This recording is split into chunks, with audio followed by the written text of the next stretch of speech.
Hello my dear students, मैं Ajay sir फिर से आपके सामने लेके आया हूँ क्लास 12 केमिस्ट्री के चैप्टर 3 केमिकल काइनेटिक्स के बहुत ही इंपॉर्टेंट क्वेश्चन का वीडियो। इसके पहले सिर्फ क्वेश्चन का ही वीडियो मैंने बना के अपलोड किया था। आज उन्हीं क्वेश्चनों के साथ उनका सोल्यूशन, उनके आंसर भी हम देखेंगे। बहुत सिंपल क्वेश्चन है, बहुत सिंपल लैंग्वेज में, बहुत सिंपल एग्जाम्पल के साथ। ये फिजिकल केमिस्ट्री का भी एक चैप्टर है। बेसिकली जो वीडियोस बना रहा हूँ आपके लिए, ये अभी करंटली यानी प्रेजेंट में मैं एमपी बोर्ड के बच्चों के लिए बना रहा हूँ। यानी जैसे कुछ बच्चों ने ये लिखा कि सर आप प्रीवियस ईयर के ही क्वेश्चन क्यों बना रहे हैं, तो मैं आपको बता दूं, इसमें प्रीवियस ईयर के क्वेश्चन यानी जितने भी वीडियो मैंने बनाए हैं, चाहे ऑब्जेक्टिव टाइप हो या न्यूमेरिकल्स हो या फिर इंपॉर्टेंट क्वेश्चन हो या क्वेश्चन के साथ सोल्यूशन हो, तो इसमें जो प्रीवियस ईयर के क्वेश्चन है वो तो सब इंक्लूड है ही इसमें, 2005 से लेकर 2024 तक।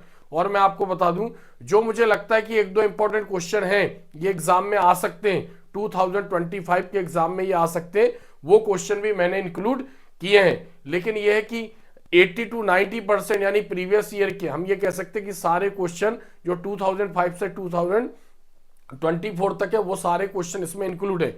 और मैं आपको ये इसलिए भी बता रहा हूं क्योंकि 99% यानी जो पुराने पेपर हैं उन्हीं में से बार बार क्वेश्चन रिपीट करते रहते हैं। ऐसा आपके टीचर भी आपको गाइडलाइंस देते होंगे, चाहे कोचिंग हो या स्कूल हो। इसलिए मैं बता रहा हूं कि प्रीवियस ईयर में मैंने एनालिसिस किया है, तो जो सारे क्वेश्चन है वो तो मैंने इसमें हर चैप्टर वाइज उसको निकाल के उसके ऊपर वीडियो बनाई है, लेकिन अपनी तरफ से एक दो क्वेश्चन जो मुझे लगता है ये इंपॉर्टेंट एग्जाम में आ सकते हैं वो भी मैंने इंक्लूड किए हैं। तो आप बने रहिए मेरे साथ। आज हम समझते हैं क्लास 12 का चैप्टर 3 केमिकल काइनेटिक्स। तो हम यहां पर देखते हैं चैप्टर 3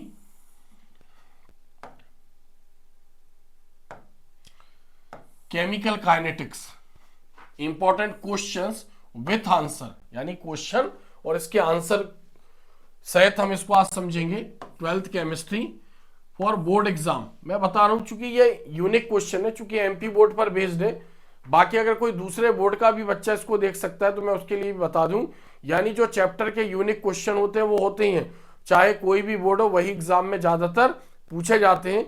तो ऐसा नहीं है, अगर कोई दूसरा कोई नया कोई स्टूडेंट्स है जो मेरे वीडियो देख रहा है तो कहीं ना कहीं कंटेंट मेरे बहुत अच्छे हैं, बहुत अच्छी डेफिनेशंस के साथ, बहुत अच्छे एग्जाम्पल के साथ मैं वीडियो आपके लिए लेकर आता हूं। तो जनरली ये वीडियो जो है वो मेरे एमपी बोर्ड पर बेस्ड है। क्वेश्चन पहला है explain the following. Explain the following यानी इनको हमें एक्सप्लेन करना है।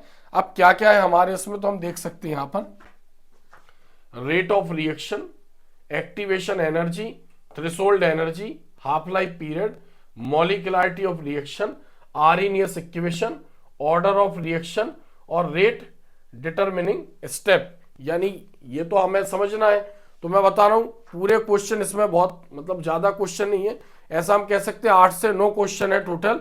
इन्हीं में से बार बार एग्जाम में इन्हीं क्वेश्चनों में से पूछा जाता है।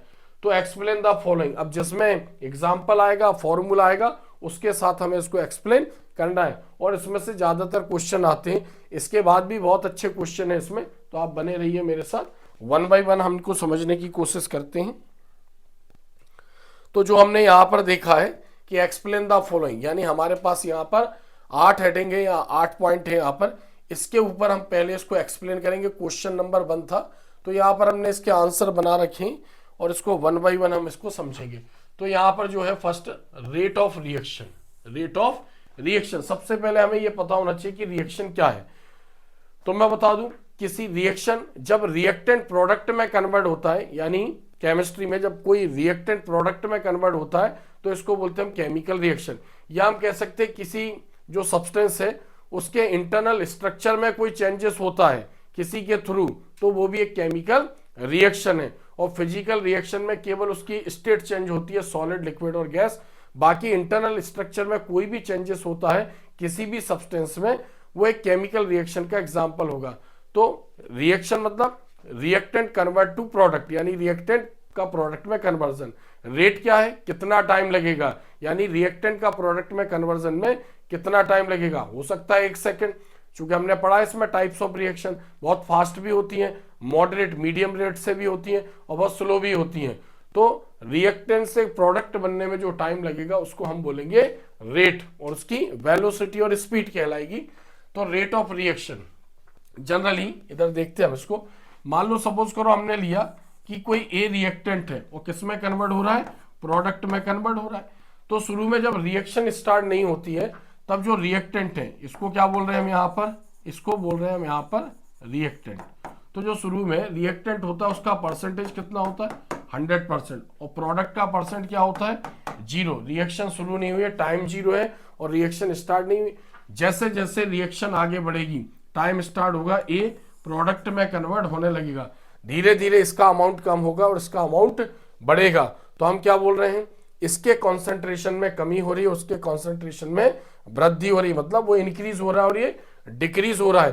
तो हम ये कह सकते हैं कि जो केमिकल रिएक्शन है उसमें दोनों के कंसंट्रेशन में चेंज हो रहा है, एक का डिक्रीज हो रहा है, रिएक्टेंट का डिक्रीज हो रहा है, प्रोडक्ट का इंक्रीज हो रहा है। तो हम ये कह सकते हैं पर्टिकुलर टाइम में रिएक्टेंट और प्रोडक्ट के कंसंट्रेशन में जो चेंज होगा पर्टिकुलर टाइम, उसको बोलेंगे हम रेट ऑफ रिएक्शन, यानी उनके कंसंट्रेशन में चेंजेस। तो बहुत अच्छी डेफिनेशन हमने यहां पर देख रखी है। तो हम पढ़ रहे हैं यहां पर rate of reaction, the rate of chemical reaction, the rate of chemical reaction is the change in concentration, is the change in concentration of reactants or products per unit time। कितने टाइम में, हमें कितने समय में उस reaction का observation करना है, उसको बोलेंगे हम पर यूनिट टाइम, या टाइम इंटरवल हम उसको बोलेंगे। तो इधर देखते हैं हम रेट ऑफ रिएक्शन, इसका फॉर्मूला एग्जाम में लिखना पड़ेगा, अगर आएगा तो डेफिनेशन और फॉर्मूला। तो क्या बोलेंगे, रेट ऑफ रिएक्शन और increase in product, increase in product concentration, product का कंसंट्रेशन रिएक्शन में इंक्रीज होगा क्योंकि रिएक्टेंट ही प्रोडक्ट में कन्वर्ट होगा, ठीक है। चेंज इन टाइम, कितने समय में। फिर हम यहां पर एक और बोल रहे हैं rate of reaction, decrease in reactant, यहां पर क्या हो रहा है, प्रोडक्ट क्या हो रहा है, इंक्रीज हो रहा है, और रिएक्टेंट क्या होगा, यहाँ पर डिक्रीज होगा। तो decrease in reactant concentration, change in time, यानी पर्टिकुलर टाइम में। तो ये 2 नंबर में आते हैं शॉर्ट नोट्स, तो डेफिनेशन लिख सकते हैं, दोनों को अगर टाइम है तो लिख सकते हैं, बट इसमें से एक को लिखना जरूरी है। या डायरेक्ट हम यहाँ पर ऐसा भी लिख सकते थे कि rate of reaction, change in concentration, change in concentration of product, concentration of reactant and product, हम ऐसा भी लिख सकते थे। एक साथ तो ये दो अलग लिखने की हमें जरूरत नहीं पड़ेगी, या फिर ऐसा लिखेंगे सेपरेट तो थोड़ा सा इंप्रेशन अच्छा पड़ेगा। नेक्स्ट हम देखते हैं एक्टिवेशन एनर्जी,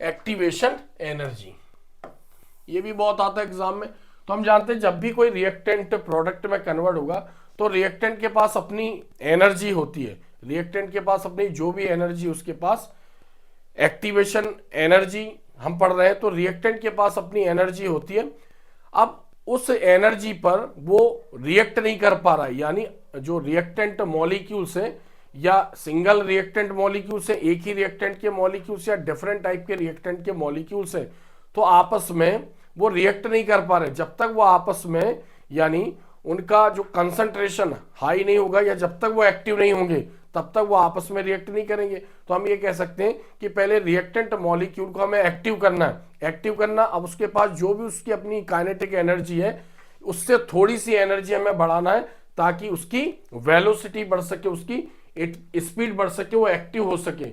एक्टिव होगा तो आपस में वो टकराएंगे, टकराएंगे तो क्या बनाएंगे, प्रोडक्ट बनाएंगे। तो पहले किसी भी रिएक्टेंट मॉलिक्यूल को एक्टिव करने में जो एनर्जी हमें देनी पड़ेगी उसको बोलेंगे एक्टिवेशन एनर्जी। तो क्या लिखेंगे, the minimum amount of energy, the minimum amount of energy which required start a chemical reaction.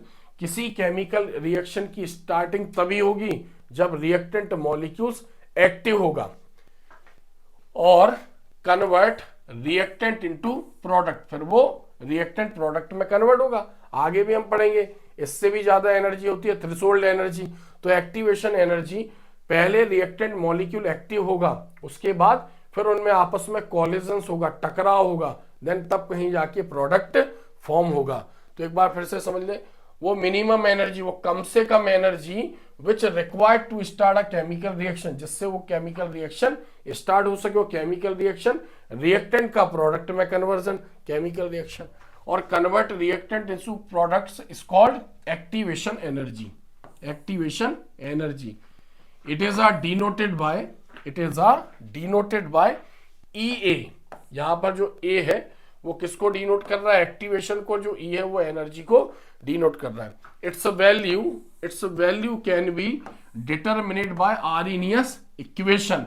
Arrhenius equation द्वारा उसकी वैल्यू निकाली जाएगी। तो एग्जाम में आएगा तो हमें छोटी सी डेफिनेशन लिखनी है। फिर यहां पर इसकी यूनिट भी दी है। क्या दी है? इसकी यूनिट। अब हम यहां पर इसकी यूनिट देखें तो इसकी यूनिट होती है जूल और किलोजूल्स पर मोल, किलोजूल्स पर मोल, केजे पर मोल, और किलो कैलोरीज पर मोल। हम इसमें से इसकी कोई भी यूनिट लिख सकते हैं। अगर हमें याद रहे तो अच्छा है, अगर यूनिट भी हम लिखते हैं तो इंप्रेशन अच्छा पड़ेगा। फिर यहां पर इसका फॉर्मूला दिया हुआ है, activation energy equals to threshold energy. Threshold energy activation से भी ज्यादा एनर्जी है, यानी वो लास्ट एनर्जी इसको दी जाती है रिएक्टेंट को, ताकि उनमें कोलिजन्स हो सके, आपस में वो तेजी से टकरा सके।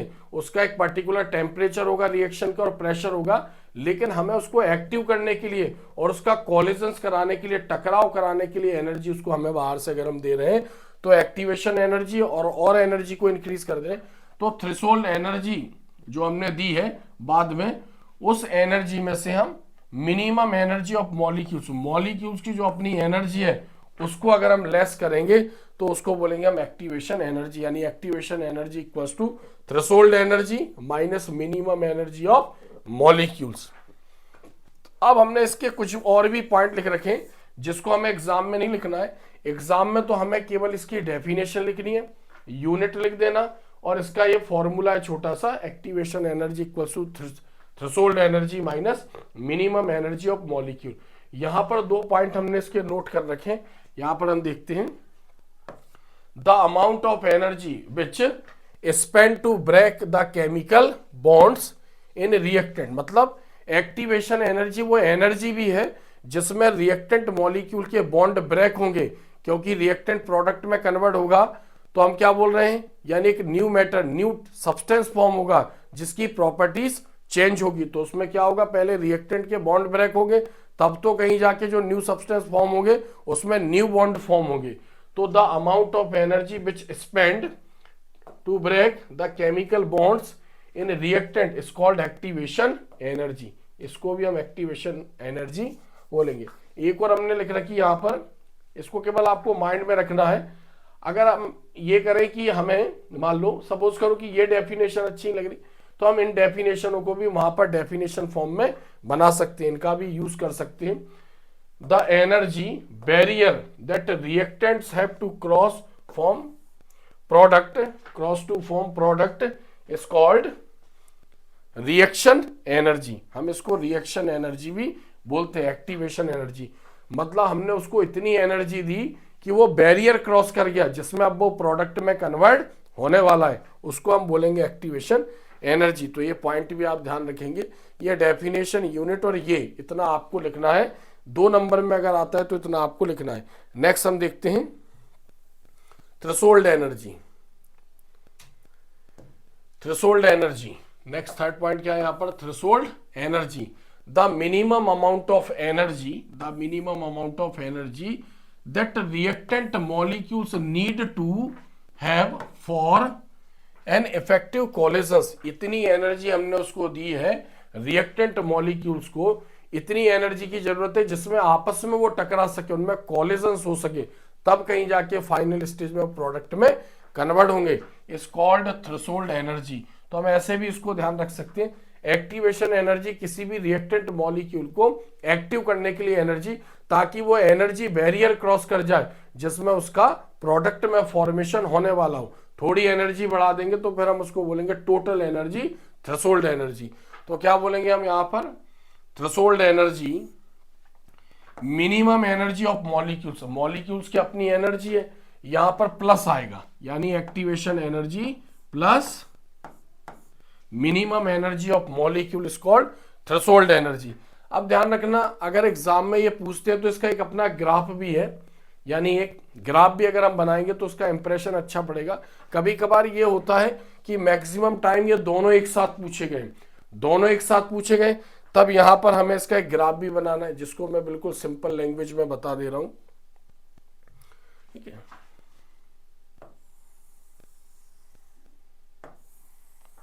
तो यहां पर दो लाइनें बनाई। ये ऊपर वाली लाइन किसको बताएगी? एनर्जी को बताएगी,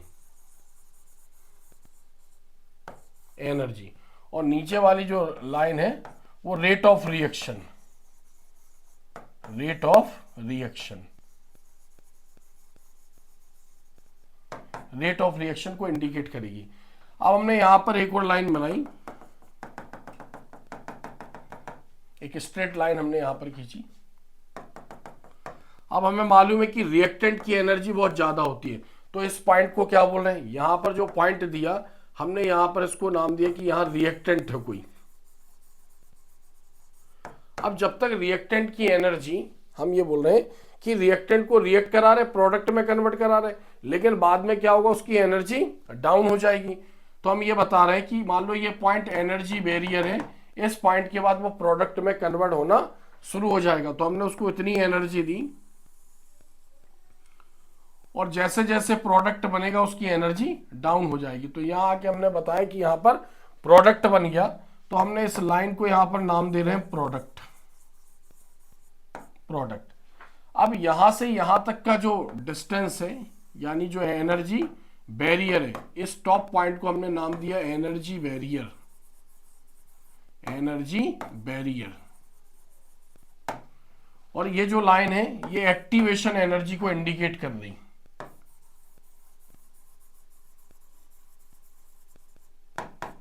एक्टिवेशन एनर्जी। किससे डिनोट कर रहे हैं हम उसको? ई ए से डिनोट करते हैं। अब उसके बाद उसकी एनर्जी को और बढ़ाया गया, यानी उसकी एनर्जी और इंक्रीज हुई ताकि उसमें कोलिजन हो सके। तो इस पॉइंट से हमने बताया यहां पर यह थ्रेशोल्ड एनर्जी को इंडिकेट कर रहा है, थ्रेशोल्ड एनर्जी।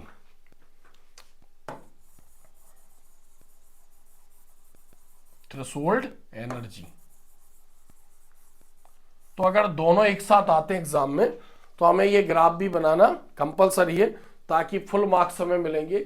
अब जितने भी नंबर में आए, जनरली ये दोनों 4 मार्क्स में एग्जाम में पूछे गए, इंडिविजुअल पूछे गए तो 2 मार्क्स में पूछे गए, या फिर इंडिविजुअल बनाकर भी हम ये ग्राफ इसका बना सकते हैं।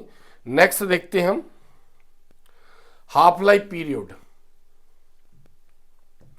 हाफ लाइफ पीरियड, अब हाफ लाइफ पीरियड मतलब वो टाइम, यानी वो समय, वो टाइम जिसमें रिएक्टेंट, जैसे हमने बोला कि कोई रिएक्शन है जिसमें रिएक्टेंट को हमने मान लिया कि वो 100% है।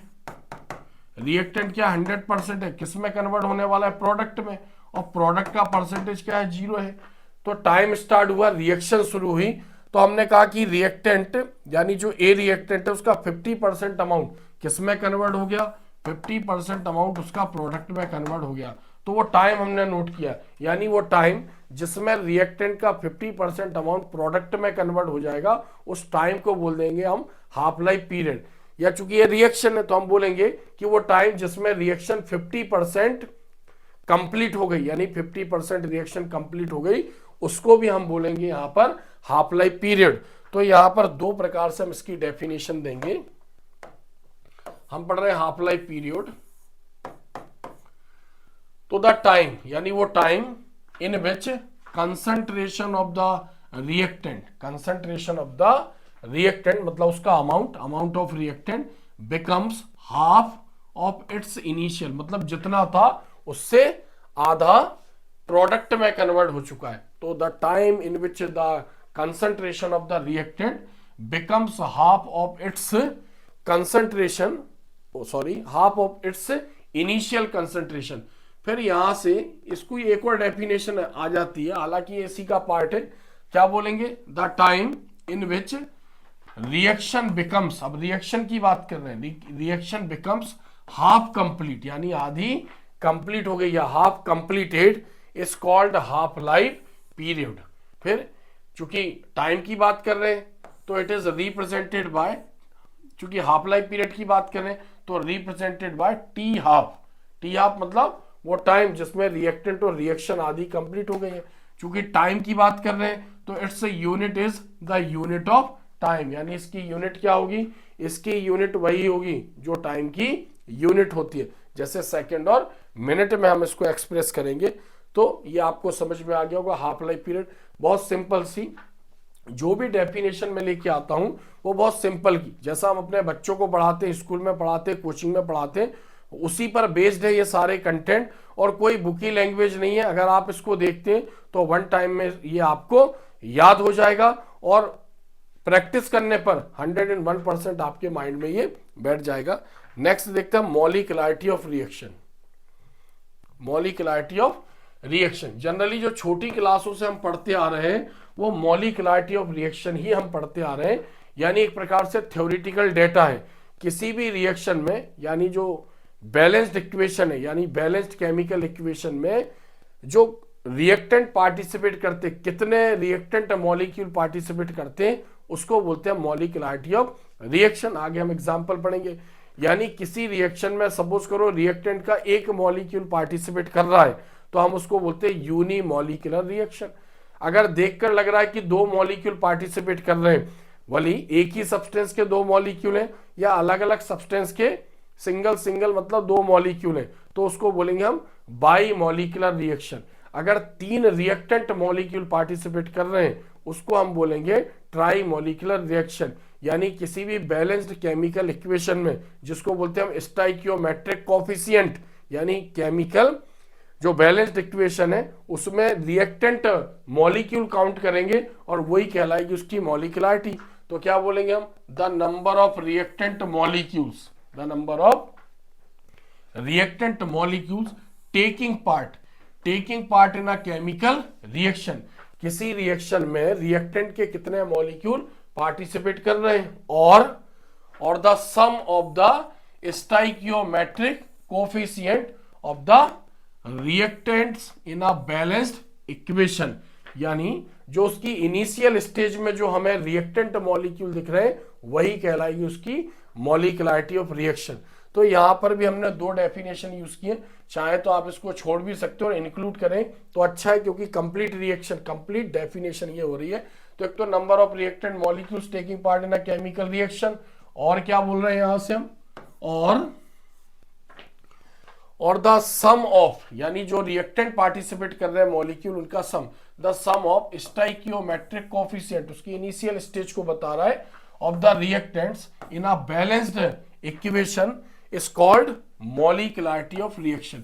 अब बैलेंस क्यों बोल रहे हैं, क्योंकि हमने law of conservation of mass पढ़ा है जो लेवोजियर ने दिया था। In a chemical reaction matter can neither be created nor destroy. किसी भी रिएक्शन में मैटर को ना तो क्रिएट कर सकते हो ना ही हम डिस्ट्रॉय कर सकते, केवल उसकी फॉर्म चेंज हो जाती है। सॉलिड है तो लिक्विड हो सकता है, लिक्विड है तो गैसियस स्टेट में कन्वर्ट हो सकता है, इसलिए किसी बैलेंस्ड केमिकल इक्वेशन की बात कर रहे हैं। फिर क्या बोल रहे हैं, इसको ध्यान रखना, this is a theoretical value या थ्योरेटिकल डेटा है जो रिएक्शन में दिख रहा है, कंडीशन से हमें लेना देना नहीं है। हम ये कह सकते हैं कि एक प्रकार से मॉलिक्युलरिटी ऑफ रिएक्शन जो है एक प्रकार से हमें समझाने के लिए बताया जा रहा है, वैसा पॉसिबल है या नहीं है उससे हमें मतलब नहीं है, क्योंकि बहुत सारी रिएक्शन ऐसी होती है जिसमें पर्टिकुलर कैटालिस्ट, पर्टिकुलर टेम्परेचर और पर्टिकुलर प्रेशर काम करता है। अगर हमने बोला उसमें वो नहीं है, इसका मतलब वो रिएक्शन नहीं होगी, प्रोडक्ट फॉर्म नहीं होगा। लेकिन चूंकि हमें जो दिखाया जा रहा है और हमसे कहा जाए इसको एक्सप्लेन करो, तो जैसे हमने कहा सपोज करो कि नाइट्रोजन और हाइड्रोजन आपस में रिएक्ट करके NH3 बना रहे हैं, यानी क्या बना रहे हैं, NH3, यानी 1 molecule of nitrogen react with 3 molecules of hydrogen, then 2 molecule of NH3 यानी अमोनिया इज फॉर्म। अब इसमें कंडीशन क्या अप्लाई होनी चाहिए, टेम्परेचर होना चाहिए इसका 450 डिग्री सेल्सियस, 200 ATM इसका प्रेशर होना चाहिए। इसमें आयरन जो फिलिक्स है यानी आयरन पाउडर फॉर्म में होना चाहिए, वो कैटालिस्ट का काम करेगा तब ये रिएक्शन पॉसिबल होगी। अब हमने यहां पर लिख दिया प्लेटिनम, तो हम बोलेंगे रिएक्शन, इसमें हम बोलेंगे प्लेटिनम, तब भी हम इसको क्या बोलेंगे कि रिएक्टेंट रिएक्ट करके मॉलिक्यूल, ये प्रोडक्ट मॉलिक्यूल बना रहे हैं, जबकि ये रिएक्शन पॉसिबल नहीं है। तो एक प्रकार से ये थ्योरेटिकल डेटा है, प्रैक्टिकली बेस्ड नहीं है मॉलिक्युलरिटी ऑफ रिएक्शन। अब हम यहां पर एग्जांपल देखते हैं इसका, मॉलिक्युलरिटी ऑफ रिएक्शन। तो हमने क्या बोला यहां पर, it is a theoretical value applies only elementary reaction. Elementary मतलब उस रिएक्शन की बिगिनिंग स्टेज, उस रिएक्शन की इनिशियल स्टेज, और बैलेंस्ड फॉर्म में उसको बताया जाएगा। Its value is always whole number such as 1 2 3। अब हमने यहां पर एग्जांपल लिखे। अगर मान लो ये एग्जाम में पूछते हैं मॉलिक्युलरिटी ऑफ रिएक्शन, तो इतना तो लिखना कंपलसरी है। अब यहां पर 3 एग्जांपल दिए हैं, तो हमें सिंगल एग्जांपल लिखकर भी काम चल सकता है, उतने में भी टीचर हमें फुल मार्क्स दे देगा। तो यहां पर है ammonium nitrite NH4NO2। Ammonium nitrite को जब हीट किया गया तो यहां से इसने नाइट्रोजन बनाया और 2 मॉलिक्यूल्स ऑफ वाटर बनाए। तो हमने देखा इसके आगे कोई नंबर नहीं लिखा, तो हमने इसको बोला कि ये जो क्या बोलते हैं एलिमेंट्री रिएक्शन में इसके आगे कोई नंबर नहीं है, इसका मतलब हमने डायरेक्ट देख के बता दिया कि मोनो मॉलिक्यूलर रिएक्शन है, यानी यूनिमॉलिक्यूलर भी बोलते। अब यहां पर रिएक्टेंट है, इसके आगे 2 लगा हुआ है, यानी 2 मॉलिक्यूल पार्टिसिपेट कर रहे हैं HI के, तो हमने इसको बोला बाई मॉलिक्यूलर रिएक्शन। अब यहां पर NO यानी नाइट्रिक ऑक्साइड बोलते हैं हम इसको, नाइट्रिक ऑक्साइड के 2 मॉलिक्यूल और ऑक्सीजन का 1 मॉलिक्यूल, 3 मॉलिक्यूल पार्टिसिपेट कर रहे हैं, इसलिए हमने इसको क्या बोला ट्राई मॉलिक्यूलर रिएक्शन। तो ऐसे हम इसको कोई भी एग्जांपल देके लिख सकते हैं। नेक्स्ट देखते हैं हम यहां पर आर्हेनियस इक्वेशन। अब आर्हेनियस इक्वेशन पहले पूरा मैथमेटिकली पूछा जाता था, एक लंबे समय से एग्जाम में ऐसा नहीं पूछा गया है, नॉर्मली ऐसे पूछा जाता है शॉर्ट नोट्स में। तो मैं इसका पर्टिकुलर एक वीडियो भी बनाऊंगा आर्हेनियस इक्वेशन का, जिसमें उसका पूरा एक डेरिवेशन सॉल्व है, बट ये एग्जाम में इतना ये ज्यादा आता है शॉर्ट नोट्स में, तो हम इसको समझते हैं नॉर्मली आर्हेनियस इक्वेशन। एक साइंटिस्ट ने Arrhenius gave relation between, Arrhenius ने क्या किया था, जो रेट कांस्टेंट है, रेट कांस्टेंट को हम K से डिनोट करते हैं, rate constant of reaction and temperature, इनके बीच में उसने एक रिलेशन बताया था, is called which is known as Arrhenius equation. तो K equals to AE minus EA upon RT।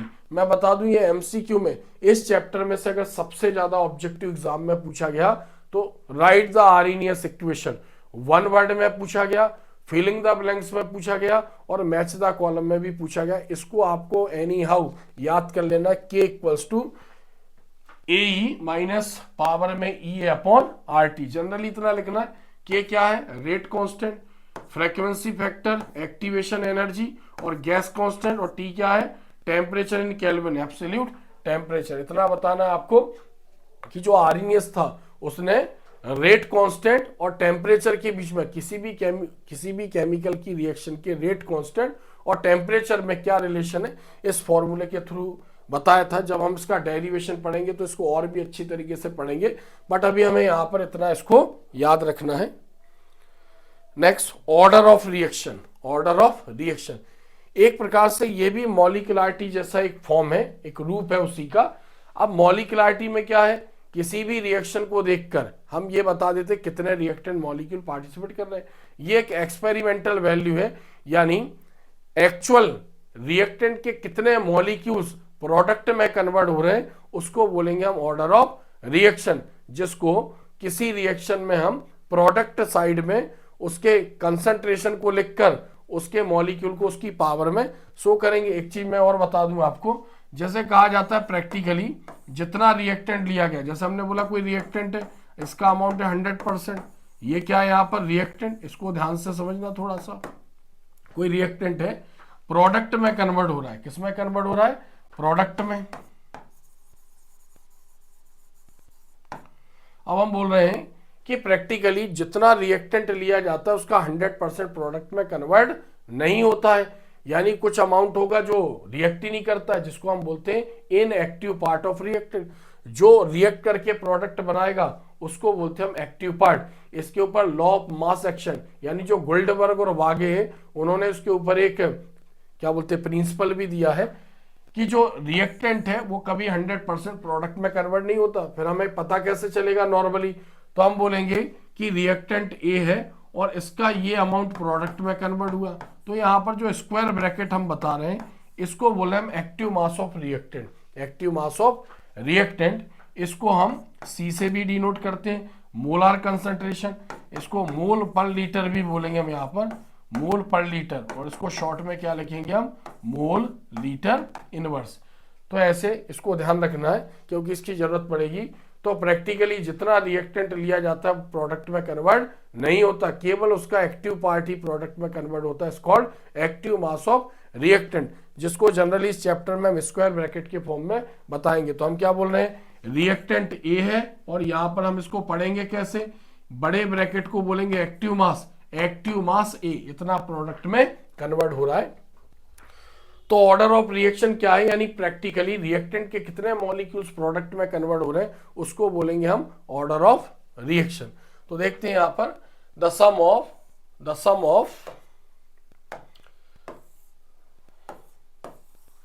Of the powers, यानी जो पावर्स रहेंगी प्रोडक्ट साइड उसके कंसंट्रेशन की। जैसे हमने ये बोला कि कोई रिएक्टेंट ए है और बी से रिएक्ट कर रहा है, यहां पर हमने यहां पर लिख दिया m और यहां पर लिख दिया n। तो जो रिएक्टेंट में नंबर ऑफ मॉलिक्यूल्स है, तो जब हम इसको बोलेंगे कि प्रोडक्ट में कन्वर्ट हुआ तो कितने इसके मॉलिक्यूलों ने पार्टिसिपेट किया, तो हम इसको इस प्रकार बताएंगे, कंसंट्रेशन A और इसकी पावर बताएंगे m, कंसंट्रेशन B और इसकी पावर बताएंगे हम यहाँ पर n। तो जो इसकी पावर है यानी जो एक्चुअल मॉलिक्यूल्स है उसको कंसंट्रेशन की पावर के फॉर्म में लिखेंगे, उसको ऐड करेंगे, is called order of reaction. तो the sum of the power of the concentration, square bracket को कंसंट्रेशन बोल रहे हैं, of the reactants in the rate law expression. अब लॉ ऑफ मास एक्शन को, जो लॉ ऑफ मास एक्शन था उसको रेट लॉ एक्सप्रेशन के नाम से भी हम जानते हैं, गुल्डबर्ग और वागे ने उसको दिया था, is called order of reaction. It can be represented by symbol n से इसको हम रिप्रेजेंट करते हैं, and can be a whole number और फ्रैक्शनल, और जीरो भी इसकी वैल्यू हो सकती है। The order of a reaction is an experimental value. क्या है ये, एक्सपेरिमेंटल वैल्यू। बहुत सिंपल इसकी डेफिनेशन है। कंसीडर या रिएक्शन, कोई रिएक्शन हो रही है तो यहाँ पर ए रिएक्टेंट है, बी रिएक्टेंट है, और ए के मॉलिक्यूल्स m है और बी के मॉलिक्यूल्स यहाँ पर n है, और यहाँ पर प्रोडक्ट फॉर्म कर रहे हैं। तो रेट ऑफ रिएक्शन अब हम इस पर लगाएंगे। तो रेट ऑफ रिएक्शन क्या है, रिएक्टेंट कन्वर्ट इनटू प्रोडक्ट।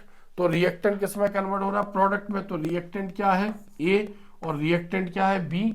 अब ए के जो मॉलिक्यूल है वो m है और बी के मॉलिक्यूल n है। यहाँ पर चूंकि हम ऐसा बोलते हैं कि द रेट ऑफ, जो लॉ ऑफ एक्टिव मास था उसमें बताया जाता है कि rate of reaction is directly proportional to the concentration of reactant. अगर एक से ज्यादा रिएक्टेंट है तो उनके प्रोडक्ट के प्रोपोर्शनल होती है, यानी इनटू यहाँ पर हम साइन लगाते हैं। तो प्रोपोर्शनल का साइन हटाएंगे तो यहाँ पर कांस्टेंट आ जाता है k। तो यहाँ पर जो m प्लस n है, क्योंकि हम टारगेट किसको कर रहे हैं, ऑर्डर ऑफ रिएक्शन को, तो क्या बोल रहे हैं हम, order of reaction m plus n। तो क्या बोल रहे हैं हम, the sum of the powers of the concentration. तो कंसंट्रेशन A की पावर m और B की पावर n है, उनका सम क्या कहलाएगा, ऑर्डर ऑफ रिएक्शन। नेक्स्ट देखते हैं, rate determining step. Rate determining step. अब कोई भी रिएक्शन है, यानी ऐसी रिएक्शन की बात कर रहे हैं जिसकी मल्टीपल स्टेप है, यानी बहुत सारी उसकी स्टेप है, तो उसमें जो सबसे स्लोएस्ट स्टेप होगी या जो सबसे स्लो स्टेप होगी उसको बोलते हैं रेट डिटरमाइनिंग रिएक्शन। उसी से किसी भी रिएक्शन का रेट डिसाइड होता है, इसको बोलेंगे हम रेट डिटरमाइनिंग स्टेप। यानी उससे पूरा ऑल ओवर रिएक्शन का जो है स्पीड का उससे पता चलेगा।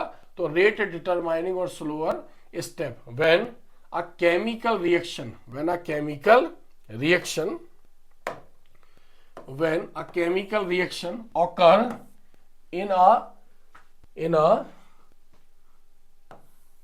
a series of steps। बहुत सारी सीरीज ऑफ स्टेप मतलब बहुत सारी स्टेपों में हो रही है, जिसको हम क्या बोल रहे हैं, मल्टीपल, जिसको हम नाम क्या दे रहे हैं, मल्टीपल।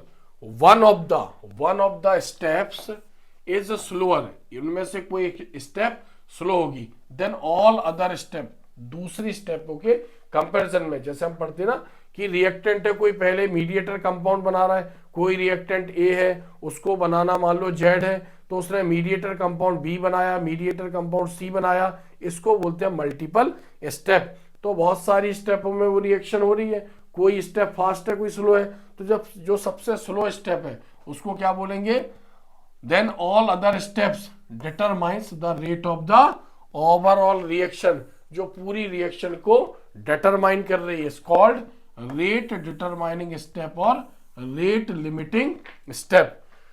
इसकी दूसरी डेफिनेशन भी हम बता सकते हैं अगर ये टफ लग रही है तो, the slowest step in a chemical reaction that control the reactions overall rate, it's also called the rate determining step. तो यहां पर दिया हुआ है एग्जाम्पल हमने यहां पर दे रखा है, तो the rate equation for the reaction, rate of reaction किसके प्रोपोर्शनल है, कंसंट्रेशन ऑफ रिएक्टेंट के। तो कोई रिएक्शन यहां पर हो रही है जिसमें मिथाइल ब्रोमाइड CH3Br इसका हाइड्रोलाइसिस करवाएगा रिएक्शन विद वाटर, तो यहां पर इसके ऊपर नेगेटिव चार्ज है, इसके ऊपर पॉजिटिव चार्ज है और इसके ऊपर यहां पर नेगेटिव चार्ज है। तो वाटर मॉलिक्यूल का जो OH नेगेटिव पार्ट है वो Br को रिप्लेस करेगा। तो यहाँ पर मिथाइल एल्कोहल CH3OH और ब्रोमाइड आयन यानी Br माइनस है, ये इससे अलग हो गया। तो क्या बोल रहे हैं, that is both CH3Br and OH minus take part in the slow. इस रिएक्शन को देखकर पता चल रहा है कि इसमें दो मॉलिक्यूल पार्टिसिपेट कर रहे हैं, यानी रिएक्शन को डिटरमाइन किया है उसने, इसलिए हम इसको बोलेंगे रेट डिटरमाइनिंग स्टेप। यानी ये वो स्टेप है जिससे हमें ये पता चल रहा है कि रिएक्शन में कितने मॉलिक्यूल पार्टिसिपेट कर रहे हैं। तो क्या बोल रहे हैं, that is both CH3Br and OH negative ion take part in the slow rate determining step. तो ये हमने कुछ शॉर्ट नोट्स पढ़े हैं। नेक्स्ट यहां पर क्वेश्चन दूसरा देखते, explain the factor affecting the rate of chemical reaction. Reactant का प्रोडक्ट में कन्वर्जन, जब रिएक्टेंट प्रोडक्ट में कन्वर्ट हो रहा होगा उस समय कौन कौन से फैक्टर उसको अफेक्टेड करेंगे, यानी रिएक्टेंट से प्रोडक्ट बनने के रेट को बढ़ा भी सकते हैं और रिएक्टेंट से प्रोडक्ट में कन्वर्ट होने के रेट को डिक्रीज भी कर सकते हैं, कम भी कर सकते हैं। तो कौन कौन से फैक्टर हैं, तो इसका हम आंसर यहां पर देख रहे हैं। तो the factors affecting the rate of chemical reaction are. अब जैसे एग्जाम में मान लो 2 मार्क्स में आया तो 2 फैक्टर लिखने, थोड़ा उसकी हेडिंग डालकर उसको थोड़ा सा शॉर्टली एक्सप्लेन करना है। 4 मार्क्स में आएगा तो 4 हमें उसके फैक्टर बताने और जनरली उसको मतलब 1-2 लाइन में वो कंप्लीट डिफाइन हो जाए, बहुत ज्यादा उसके बारे में लिखना नहीं है, क्योंकि 1 मार्क्स में 1 पॉइंट रहेगा अगर मान लो 4 इसके फैक्टर लिखने के लिए आते हैं। तो यहाँ पर हम देखते हैं कोई भी चीज हम लिखते हैं उसकी हेडिंग जरूर डालेंगे हम। तो the factors affecting the rate of chemical reaction are. तो फर्स्ट पॉइंट है यहाँ पर कंसंट्रेशन ऑफ द रिएक्टेंट्स। हम जानते हैं जब तक रिएक्टेंट रिएक्शन में रहेगा तब तक प्रोडक्ट बनता रहेगा, यानी rate of reaction is directly proportional to the concentration of reactant. Reaction में जब तक रिएक्टेंट होगा तब तक प्रोडक्ट बनता रहेगा। तो क्या बोलेंगे हम, the rate of chemical reaction increases, rate of chemical reaction increases with increase the concentration of reactant. जब तक रिएक्टेंट रहेगा तब तक रिएक्शन चलती रहेगी। अब ये लाइन अगर यहां से आप लिख रहे हो तो अच्छी बात है, इंप्रेशन अच्छा पड़ेगा, और अगर लगता है याद नहीं हो रही तो यहीं तक हमें इसको लिखना है, और अगर लग रहा है सरल है सिंपल है याद कर लेंगे तो आप इसको भी इंक्लूड कर सकते हो। Because the rate of reaction is directly proportional to the concentration of the reactant. अभी हमने रेट ऑफ रिएक्शन की डेफिनेशन पढ़ी है, तो उसमें रेट ऑफ रिएक्शन डायरेक्टली किसके प्रोपोर्शनल है, कंसंट्रेशन ऑफ द रिएक्टेंट के। जितना रिएक्टेंट का कंसंट्रेशन कम होता जाएगा उतना प्रोडक्ट का कंसंट्रेशन बढ़ता जाएगा। तो कंसंट्रेशन ऑफ प्रोडक्ट और concentration of reactant directly proportional to the rate of reaction. Number B देखते हैं, temperature of the reaction. Reaction temperature पर भी मतलब अफेक्टेड है, यानी टेम्परेचर पर भी डिपेंडेबल है। सपोज करो घर में किचन में हमने कोई बर्तन लिया, उसमें शुगर डाल दिया, सॉल्ट डाल दिया ठंडे पानी में, और हमने कुछ भी नहीं किया उसमें, ना चम्मच वगैरह कुछ भी नहीं चलाया, स्पून वगैरह। अब हमने एज इट इज उसको गैस चालू करके यानी बर्नर पर रख दिया, और तब भी हमने कोई रिएक्शन नहीं किया, उस पर कोई एक्शन नहीं किया और हल्का सा गर्म कर दिया, तो हम देखते हैं जैसे ही उसका टेम्परेचर इंक्रीज होगा यानी उसके अंदर जो सब्सटेंस है इजीली डिसॉल्व होने लगेगा। तो इससे क्या समझ में आया कि टेम्परेचर बढ़ाने पर भी रिएक्टेंट प्रोडक्ट में कन्वर्ट हो सकता है, यानी रेट ऑफ रिएक्शन को इंक्रीज कर देगा। तो हम क्या बोलेंगे कि टेम्परेचर बढ़ाने पर, टेम्परेचर इंक्रीज करने पर जो रिएक्टेंट मॉलिक्यूल हैं उनकी काइनेटिक एनर्जी इंक्रीज हो जाती है। अभी हमने थोड़ी देर पहले पढ़ा है एक्टिवेशन और थ्रेशोल्ड एनर्जी, यानी एक्टिवेशन और थ्रेशोल्ड एनर्जी उन पर अप्लाई होने लगती है जिससे रेट ऑफ रिएक्शन बढ़ जाएगी। तो temperature of the reaction, higher the temperature, temperature बढ़ाएंगे faster the rate of reaction, faster rate of chemical reaction, because kinetic energy of the molecules increases. अगर आपको लगता है सेंटेंस बड़ा है तो इसको हम यहां से स्किप भी कर सकते हैं, छोड़ सकते हैं, लेकिन लगता है कि छोटा सा एक लाइन का सेंटेंस है, याद करेंगे तो इस जो आंसर है इसको ये अफेक्टिव बना देगा। तो हमने इसके 2 पॉइंट पढ़ेंगे। नेक्स्ट हम यहां बोलते third, pressure of the reaction, pressure of the reaction. अब हम जानते हैं हमारे नेचर में सब्सटेंस 3 फिजिकल स्टेट में, सॉलिड, लिक्विड और गैस। अब सॉलिड पे कितना भी प्रेशर डालोगे तो वो छोटा नहीं हो जाएगा, यानी छोटे एरिया में नहीं आ जाएगा। तो सॉलिड पर प्रेशर का कोई इफेक्ट नहीं पड़ता है, क्योंकि सॉलिड के जो कॉन्स्टिट्यूंट पार्टिकल हैं जिससे भी वो बना है, एटम, मॉलिक्यूल, आयन, ऑलरेडी उनके बीच में अट्रैक्शन फोर्सेस ज्यादा है। पार्टिकुलर उसने एक शेप ले लिया, पार्टिकुलर उसका एक वॉल्यूम है, उसने स्पेस घेर लिया। अब आप उसके ऊपर कितना भी प्रेशर डालेंगे उसके जो शेप है उस पर कोई इफेक्ट नहीं पड़ेगा। जो लिक्विड मॉलिक्यूल है उनके बीच में थोड़े से स्पेस होते हैं, क्योंकि वाटर मॉलिक्यूल के बीच में मतलब जो इंटरेक्शन फोर्सेस है, इंटरमॉलिक्यूलर फोर्सेस है, वो बहुत ज्यादा नहीं होता कंपेयर टू सॉलिड। तो प्रेशर का इफेक्ट उसके ऊपर थोड़ा सा पड़ सकता है, लेकिन गैसियस मॉलिक्यूल के बीच में कोई भी अट्रैक्शन नहीं होता है, जिस कारण आप प्रेशर डालोगे तो गैसियस मॉलिक्यूल प्रेशर डालने पर पास पास आते, पास पास आना यानी उनका वॉल्यूम कम हो जाएगा, और जब पास में आएंगे तो आपस में टकराएंगे, कॉलिजन्स होगा और रिएक्टेंट से प्रोडक्ट फॉर्म होगा। तो प्रेशर का इफेक्ट किस पर पड़ेगा? गैसियस रिएक्शन पर। तो क्या यहां पर बोल रहे हैं, the rate of gaseous reaction increases on increasing pressure, यानी प्रेशर बढ़ाएंगे तो गैसियस रिएक्शन फास्ट चलेगी, because volume of the molecules decreases. Volume का मतलब वही है, एक छोटे से एरिया में आने लगते हैं, यानी डेंस होने लगते हैं। डेंस मतलब कि बहुत ज्यादा पास पास वो आ जाएंगे और उनके बीच में जो कॉलिजन्स है वो बढ़ जाएगा और इजीली प्रोडक्ट में वो कन्वर्ट हो सकते हैं। नेक्स्ट डी देखेंगे यहां पर हम, कैटालिस्ट। अब कैटालिस्ट क्या है? एक आउटर सब्सटेंस जिसको हमने किसी रिएक्शन में एंटर करा दिया तो वो उसको हम बोलेंगे कैटालिस्ट। अब वो सब्सटेंस ये हो सकता है कि रिएक्टेंट से प्रोडक्ट के बनने के रेट को फास्टर कर दे, यानी कई गुना ज्यादा बढ़ा देगा, तो हम उसको बोलेंगे पॉजिटिव कैटालिस्ट। कुछ ऐसे होते सब्सटेंस जो ऑलरेडी रिएक्टेंट फास्ट प्रोडक्ट में कन्वर्ट हो रहा था, आपने उसकी एंट्री करवा दी तो उसने रिएक्शन को स्लो कर दिया, यानी रिएक्टेंट का प्रोडक्ट में कन्वर्जन उसने रोक दिया। तो हम यहां पर पॉजिटिव की बात करेंगे केवल। तो catalyst positive increases the rate of reaction. जो पॉजिटिव कैटालिस्ट होते हैं, जैसे हमने बताया कि नाइट्रोजन और हाइड्रोजन जनरली रिएक्ट नहीं करते क्योंकि दोनों गैसेस हैं और नॉर्मल टेम्परेचर और नॉर्मल प्रेशर पर गैसेस आपस में रिएक्ट नहीं करेंगी। तो भी हम क्या बोल रहे हैं, अमोनिया बनाना है। तो अमोनिया कैसे बनेगा? बोला टेम्परेचर प्रेशर रखो, बट इसमें iron powder Fe plus molybdenum ammo.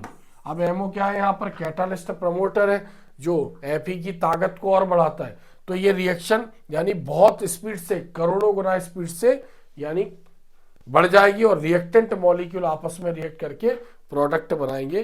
तो यहां पर हमने समझा कैटालिस्ट। नेक्स्ट लास्ट फैक्टर है यहां पर सरफेस एरिया और size of reactant particle. Particle जितना बड़ा होगा उसका सरफेस उतना कम होगा, क्योंकि जो दूसरा पार्टिकल है वो इसके आउटर पार्ट पर ही रिएक्ट कर पाएगा। अब चूंकि इसका साइज बड़ा है, अगर हम बड़े पार्टिकल के छोटे छोटे पीस कर दें, छोटे छोटे टुकड़े कर दें, तो अब हर एक पार्ट का, हर एक टुकड़े का अपना एरिया होगा, जिसको क्या बोलेंगे? जिसको बोलेंगे हम उसका सरफेस एरिया। तो बहुत ज्यादा छोटे पीस पाउडर फॉर्म में कन्वर्ट करने पर हर पीस का अपना एक आउटर एरिया होगा, it's called surface area of the substance. यानी पहले के कंपैरिजन में उनका सरफेस बहुत ज्यादा मिल जाएगा। जैसे बड़ा पार्टिकल सॉल्ट का वाटर में डालेंगे जल्दी डिजोल्व नहीं होगा, उसी को पाउडर फॉर्म में कन्वर्ट करके हम पानी में डालेंगे तो वो जल्दी डिजोल्व होगा, क्योंकि वाटर मॉलिक्यूल अब हर पार्टिकल के आउटर एरिया पर काम कर रहा है, उसको डिजोल्व कर रहा है। तो सरफेस एरिया जितना, मतलब एक्चुअली मॉलिक्यूल जितना छोटा होगा सरफेस एरिया उसका उतना ज्यादा होगा। तो दोनों का मीनिंग एक ही है। Smaller the size of the reactant particles, यानी जितना छोटा होगा higher the rate of the reaction because the surface area is greater, क्योंकि छोटे पार्टिकल का सरफेस एरिया ज्यादा होता है।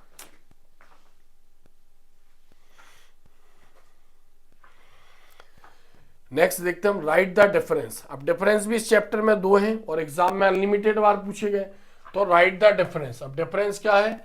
रेट ऑफ रिएक्शन और rate constant.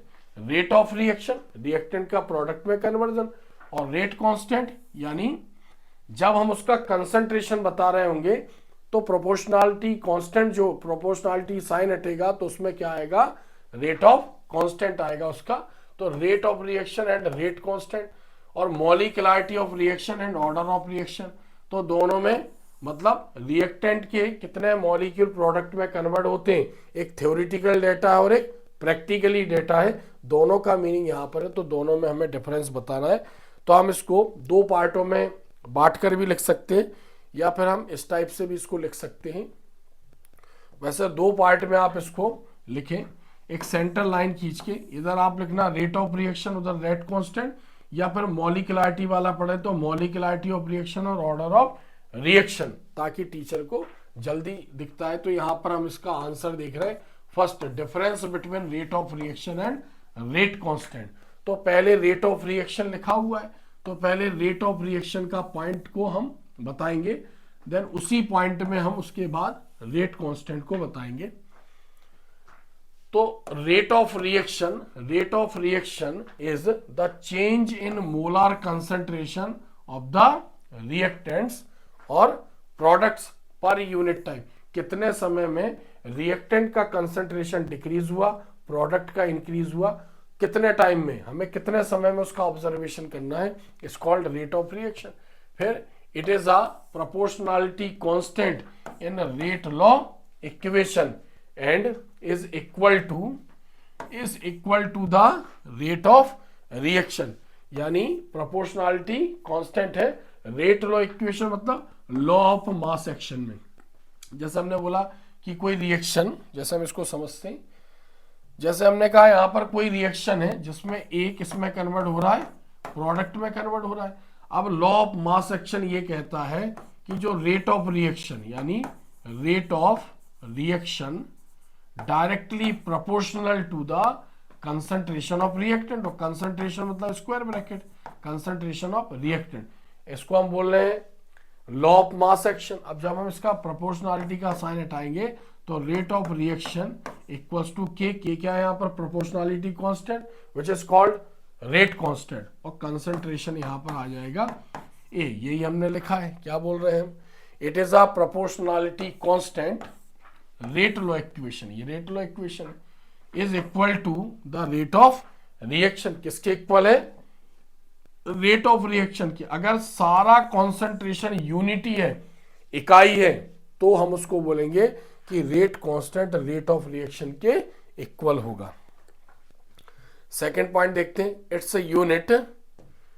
Its unit is always mole litre inverse second inverse.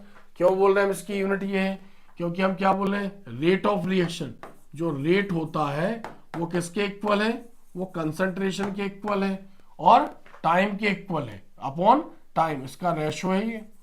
अब टाइम को हम सेकंड और मिनट में एक्सप्रेस कर सकते हो, कंसंट्रेशन को अभी मैंने आपको बताया, कंसंट्रेशन क्या होता है? मोल पर लीटर, और टाइम को सपोज करो हमने सेकंड में डिनोट किया, तो क्या हो जाएगा? मोल ऊपर चला जाएगा लीटर इनवर्स, सेकंड ऊपर चला जाएगा तो सेकंड इनवर्स, मिनट लिखते तो मिनट इनवर्स हो जाता है, और मिनट और सेकंड ना लिखते टाइम लिखते तो मोल लीटर इनवर्स टाइम इनवर्स। तो यहां पर हम क्या बोल रहे हैं कि its unit is always mole litre inverse in second inverse.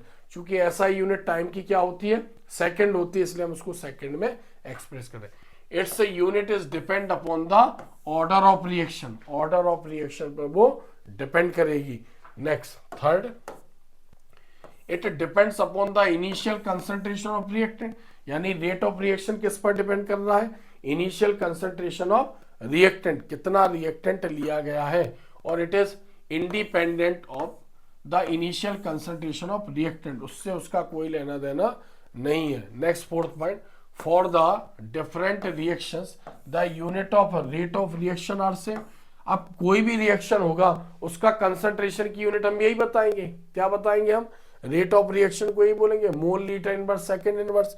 लेकिन for different reactions the unit of rate constant are different. आगे हम पढ़ेंगे रेट कांस्टेंट की unit, zero order, first order, second order, third order, यानी अलग अलग रिएक्शनों के लिए रेट कांस्टेंट की यूनिट अलग अलग होगी, ऑर्डर ऑफ रिएक्शन पर वो डिपेंड करेगी। Next fifth, it is equal to the rate of reaction, ये रेट ऑफ रिएक्शन के, it is equal to the rate of reaction when molar concentration of each reactant is unity, और its value is independent of the molar concentration of reactant, molar concentration of reactant.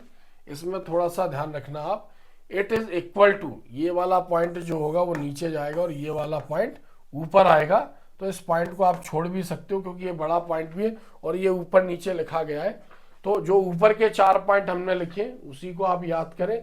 इसके अलावा आपको लगता है कि और भी कोई पॉइंट अच्छा है इससे सिंपल लैंग्वेज में, तो उसको भी याद कर सकते हैं।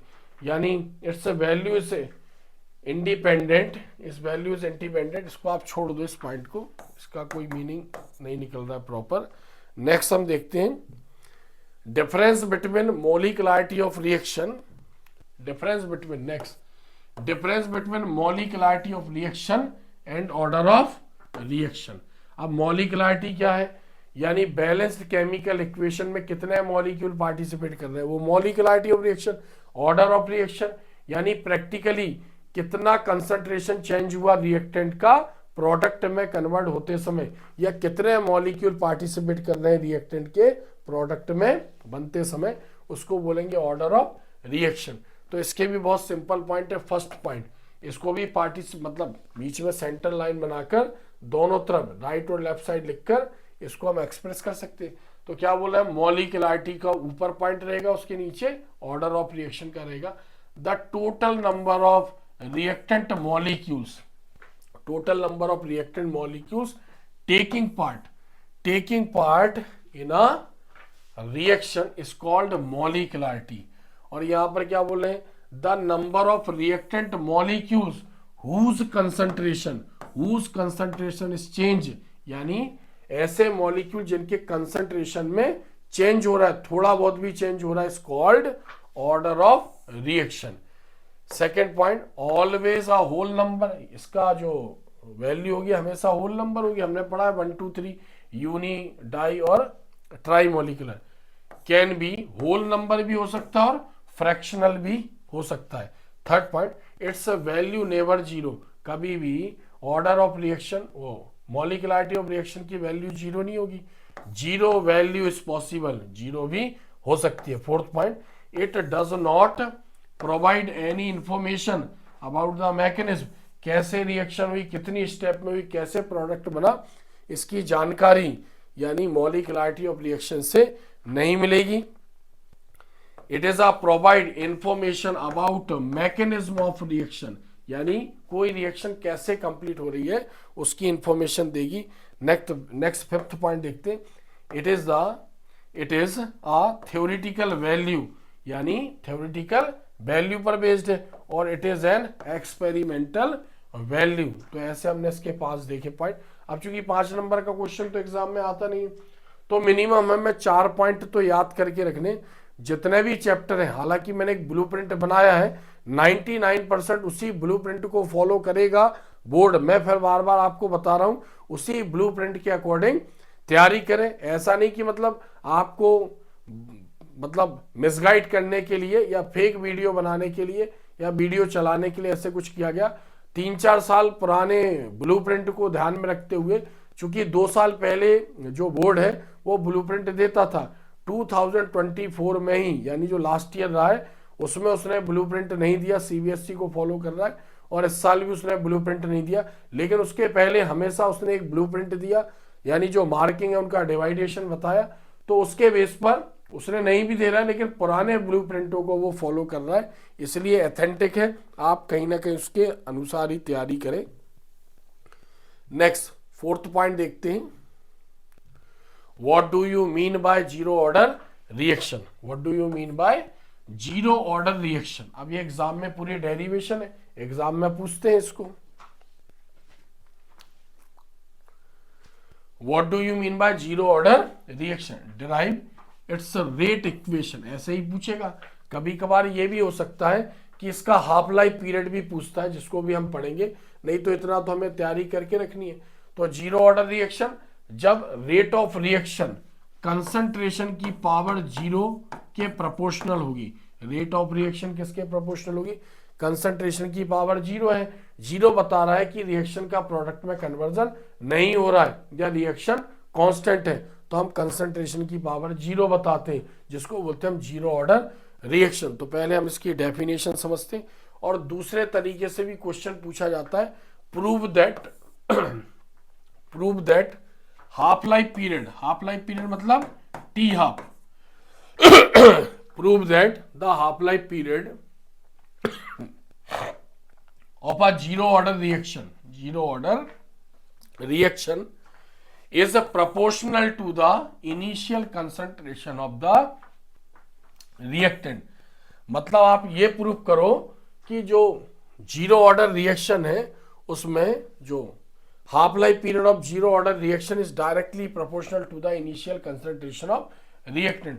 तो हम आगे पढ़ेंगे, इनिशियल कंसंट्रेशन को ये मानेंगे और इसको हमें प्रूव करना है कि इसका हाफ लाइफ पीरियड इसके प्रोपोर्शनल है। जब हम बोलेंगे इसका कंसंट्रेशन, यानी जब रिएक्टेंट प्रोडक्ट में चेंज नहीं हुआ, तो यहां पर इसका कंसंट्रेशन 0 मानेंगे, और जब 0 मानेंगे तो टाइम भी क्या हो जाएगा, 0 हो जाएगा। तो हम ये प्रूव करेंगे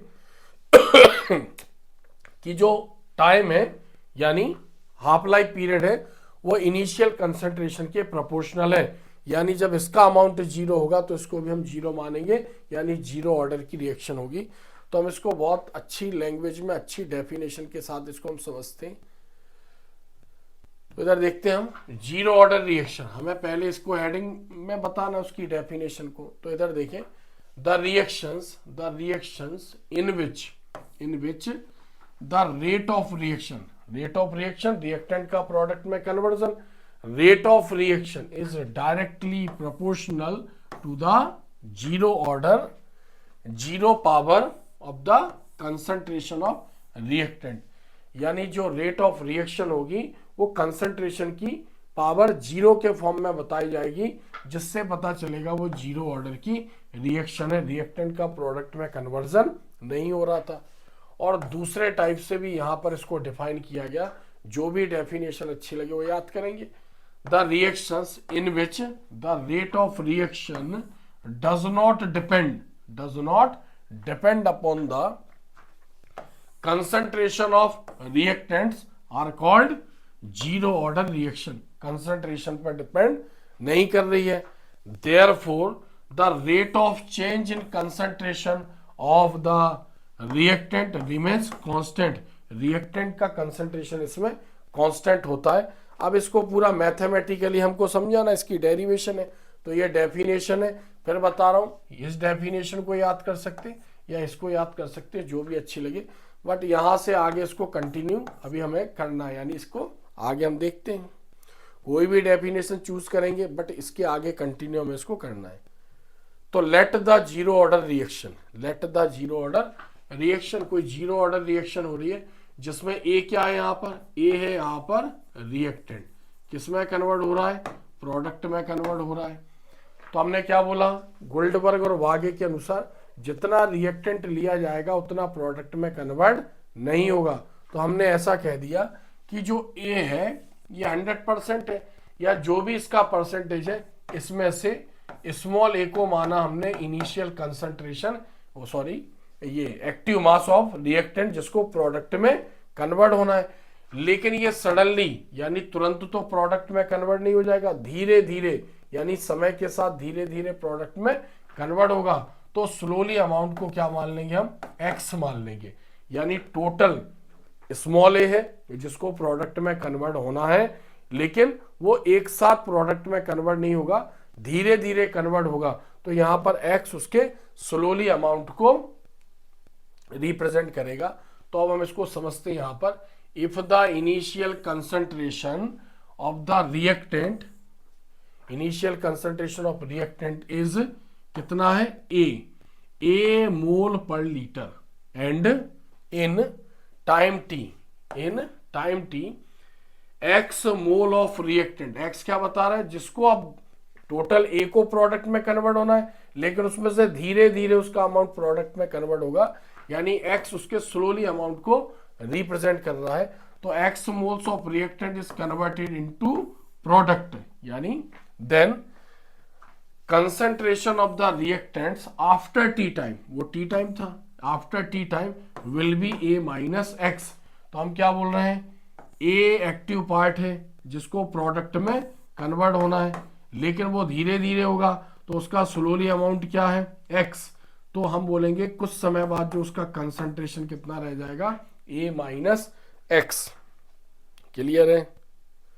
तो हमें क्या ध्यान रखना है कि उसका जो इनिशियल कंसंट्रेशन है वो ए है, इसको प्रोडक्ट बनाना है, और जो उसमें से है एक्स धीरे धीरे बाहर निकलेगा, तो उसका कंसंट्रेशन क्या हो जाएगा, ए माइनस एक्स। समझ में आ गया होगा मुझे लगता है। हेंस अब हम इसको देखते हैं, rate of reaction, rate of reaction यानी रिएक्टेंट का प्रोडक्ट में conversion directly proportional to the concentration of reactant. तो इनिशियल कंसंट्रेशन ए था, ए में से एक्स निकल रहा है, चूंकि जीरो ऑर्डर की रिएक्शन है इसलिए हमने उसकी पावर लगा दी जीरो। रेट ऑफ रिएक्शन क्या लिखते हैं हम यहाँ पर, dx अपॉन dt, और यहाँ पर प्रोपोर्शनल क्या आ जाएगा, a माइनस एक्स और उसकी पावर जीरो। प्रोपोर्शनल का साइन यहां से हटाएंगे तो k आ जाएगा यहाँ पर k नोट कांस्टेंट।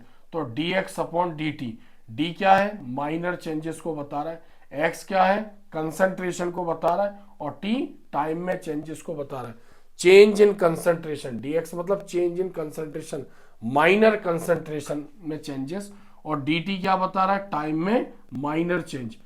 प्रोपोर्शनल का साइन हटाया, के नोट आया, a माइनस एक्स की पावर बताएंगे जीरो। इसको क्या मान लेंगे हम, इक्वेशन 1 मान लेंगे यहां पर। अब इसको आगे देखते हैं, वेयर के नोट क्या है, rate constant for zero order reaction. और जीरो ऑर्डर रिएक्शन में क्या होता है, जीरो ऑर्डर रिएक्शन में रिएक्टेंट का प्रोडक्ट में कन्वर्जन नहीं होता है। तो हम इसको क्या मान लेंगे यहाँ पर, जीरो मान लेंगे यहाँ पर, और इसको हम यहीं पर स्टॉप कर देंगे क्योंकि इस पर डिपेंड नहीं है।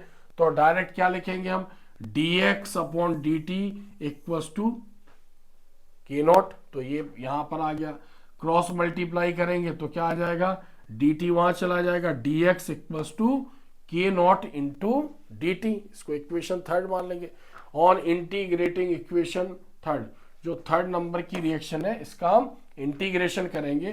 तो इंटीग्रेशन चूंकि माइनर चेंजेस के लिए हम क्या करेंगे, उसका इंटीग्रेशन। तो integration dx equals to integration K naught into dt। तो इंटीग्रेशन में d चला जाएगा, तो d चला जाएगा तो क्या बचेगा, x। यहां पर के नॉट रहा, यहां पर d चला गया t, और यहां पर एक साइन आया c, जिसको क्या बोल रहे हैं, c integrating constant, integrating constant आया। अब हमें इसको हटाना है, इंटीग्रेटिंग कांस्टेंट को यहां से हमें हटाना है।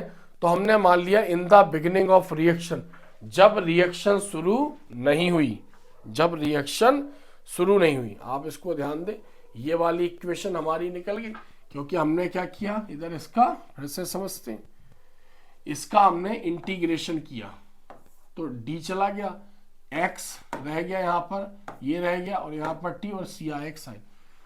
अब हम क्या बोल रहे हैं, in the beginning of reaction, जब रिएक्शन स्टार्ट नहीं हुई, when t equals to zero, जब टाइम जीरो होगा तो a में से x कुछ निकला नहीं होगा, तो x क्या होगा, 0 होगा। x क्या है, after T time change in concentration of reactant.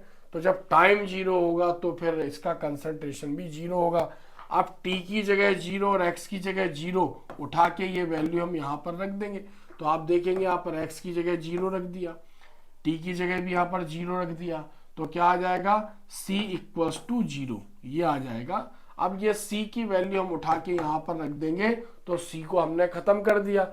तो जब हम c की वैल्यू यहाँ उठा के रखेंगे तो इतना यहाँ पर हमारे पास इक्वेशन रह जाएगी। तो putting the values of c in equation 4, equation 4 में हमने उसकी वैल्यू को पुट कर दिया यहाँ पर, putting the values in equation 4। ठीक है, इसमें हमने जो c है, यानी यहाँ पर जो c है हमने वो वैल्यू यहाँ पर पुट कर दिया, x की जगह 0 रख दिया और t की जगह 0 रख दिया। अब यहाँ पर वो चला गया, कैंसिल हो गया वहां से, तो क्या बचा, x equals to K naught into T, और यहाँ पर हमने के नोट को यही रहने दिया, तो क्या आ जाएगा, K naught equals to x upon t. तो यहाँ पर ये इक्वेशन आ गई। इसी को क्या बोल रहे हैं हम, the equation is called rate equation for zero order reaction. इसी को हम बोल रहे हैं जीरो ऑर्डर रिएक्शन। एक बार आप इसको देख लें, समझ में आ जाएगा। एक बार इसकी प्रैक्टिस करना आप, बहुत सिंपल तरीके से हमने इसको समझाए। तो जो रिएक्शन यहां पर हमारी आई है, इसको बोल रहे हैं हम rate equation for zero order reaction. यहीं तक हमें लिखना है। अब कभी कभार इसका हाफ लाइफ पीरियड भी बताते हैं, यानी जीरो ऑर्डर रिएक्शन में कभी कभार half life period for zero order reaction ये भी लिखने के लिए आता है। तो हमने हाफ लाइफ पीरियड पढ़ा है, डेफिनेशन, वो टाइम जिसमें रिएक्टेंट आधा प्रोडक्ट में कन्वर्ट हो गया, या वो टाइम जिसमें आधी रिएक्शन कंप्लीट हो गई। अब हम इसी इक्वेशन को, जो इक्वेशन 7 है, इसी को हम आगे बढ़ाएंगे। क्या पढ़ रहे हैं हम इसका, half life period for zero order reaction, heading थी ये, इसी में ऐड रहेगी। If the initial concentration of reactant, initial concentration of reactant A है, और जब समय आधा गुजरेगा, यानी टी हाफ टाइम, समय आधा गुजरेगा, तो कंसंट्रेशन भी कितना हो जाएगा, ए हाफ। कितना हो जाएगा कंसंट्रेशन, ए हाफ। ये वैल्यू उठा के हम इक्वेशन 7 में रख देंगे, और x का कंपेयर किससे कर देंगे हम, a से, क्योंकि हम क्या बोले, जीरो ऑर्डर रिएक्शन में a में से x निकलते नहीं है। तो यहाँ पर हम x को किससे कंपेयर कर देंगे, a से। तो वहां पर जो था वो x था, तो x को कंपेयर कर दिया हमने a से, तो x की जगह क्या रख दिया, a/2, और यहाँ पर चूंकि टाइम था वहां पर, चूंकि हम इसको एक बार फिर से देखते, ये x को कंपेयर कर रहे हैं हम a से, और टाइम आधा गुजरा, तो क्या हो गया, रिएक्टेंट आधा प्रोडक्ट में कन्वर्ट हो जाएगा। तो इसको हम देखते हैं, इसी इक्वेशन में हमने वैल्यू रखी, x को a से कंपेयर किया, यानी a हाफ, और t की जगह रख देंगे हम t हाफ। तो न्यू इक्वेशन यहां पर फॉर्म होगी, k नॉट इक्वल्स टू,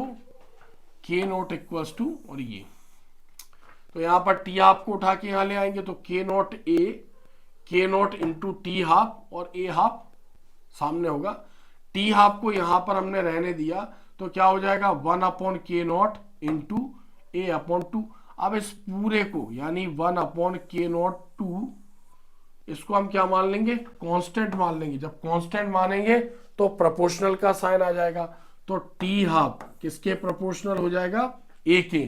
तो ये क्या बता रहा है, चूंकि जो और करके क्वेश्चन था उसमें हमें ये प्रूफ करना था कि half life period of zero order reaction is directly proportional to the initial concentration of reactant. तो ये कब पॉसिबल है, जब हम जीरो ऑर्डर रिएक्शन की डेफिनेशन, उसकी डेरिवेशन बताते हुए उसका हाफ लाइफ पीरियड निकालेंगे, ये तब पॉसिबल है।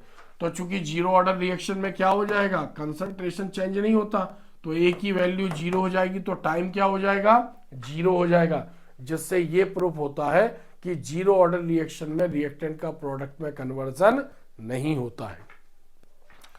क्या बोल रहे हैं हम, हाफ लाइफ पीरियड, इसको ध्यान रखना, ये ऑब्जेक्टिव में भी पूछते हैं।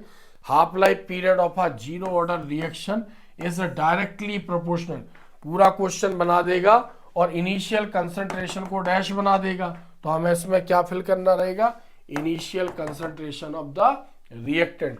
तो इसको ध्यान रखना, ये क्वेश्चन फॉर्म में आता है, और स्पेस दे देगा डैश उसमें इनिशियल कंसंट्रेशन ऑफ रिएक्टेंट हमें फुलफिल करना है। नेक्स्ट क्वेश्चन हम समझते हैं 5th नंबर का, what is first order reaction. ये भी एग्जाम में पूछते हैं। First order reaction, first order reaction क्या है? अब जब कंसंट्रेशन की पावर 1 होगी तो उसको बोलेंगे फर्स्ट ऑर्डर रिएक्शन। कंसंट्रेशन की पावर 1 होगी उसको बोलेंगे हम फर्स्ट ऑर्डर रिएक्शन। तो derive integrated rate law equation for first order reaction. तो हमें इसकी डेफिनेशन लिखनी है, simple, the reactions in which the rate of reaction is directly proportional to the first power of the concentration of the reactant. उसमें 0 power थी, is called first order reaction. उसी के जैसी है, वो समझ में आ गई तो ये भी समझ में आ जाएगी। क्या बोलेंगे? Let the first order reaction, कोई फर्स्ट ऑर्डर रिएक्शन हो रही है, रिएक्टेंट एक इसमें कन्वर्ट हो रहा है प्रोडक्ट में, उसी के जैसा है कि initial concentration of reactant 0 order जैसा ही है ये। Initial concentration of reactant A है और टी टाइम में उसका एक्स मोल प्रोडक्ट में कन्वर्ट हो रहा है। एक्स मोल किस में कन्वर्ट हो रहा है? प्रोडक्ट में। तो क्या बोलेंगे? Then after T time, then after time T concentration of reactant will be A minus X mole per litre. Initial concentration A था, टाइम गुजरा, टाइम पास हुआ, यानी टाइम आगे गुजरा तो ए में से एक्स ने निकलना शुरू किया, तो टी टाइम बाद उसका कंसंट्रेशन ए माइनस एक्स रह जाएगा, जिसको हमने 0 ऑर्डर रिएक्शन में अच्छी तरीके से समझा। अब हम इसकी डेरिवेशन देखते हैं आगे, तो इसको समझते हैं। रेट ऑफ रिएक्शन किसके प्रोपोर्शनल है? Direct concentration of reactant. तो इनिशियल था ए, एक्स उसमें प्रोडक्ट में कन्वर्ट हो रहा है स्लोली, तो rate of reaction directly proportional A minus x. चूंकि फर्स्ट ऑर्डर की रिएक्शन है तो पावर 1 लगाएंगे, 1 को लगाना जरूरी नहीं, इसलिए हमने यहां से इसको हटा दिया। तो क्या हो जाएगा? Rate of reaction D x upon d T proportional A minus x. 1 को लिखना कंपल्सरी नहीं, प्रोपोर्शनल का साइन हटाएगा तो क्या आएंगे यहाँ पर के, तो d x upon d t equals to K A minus x, equation 1 मानेंगे। ये क्या है? Rate constant for first order reaction. Rate constant for first order reaction, cross multiply किया तो dx डी टी को उधर ले जाएंगे, ए माइनस एक्स को इधर ले आएंगे, तो क्या हो जाएगा? dx अपॉन ए माइनस एक्स के इंटू डी टी, इक्वेशन 2 आ जाएगा यहाँ पर। ऑन इंटीग्रेटेड इक्वेशन हम इसका इंटीग्रेशन करेंगे।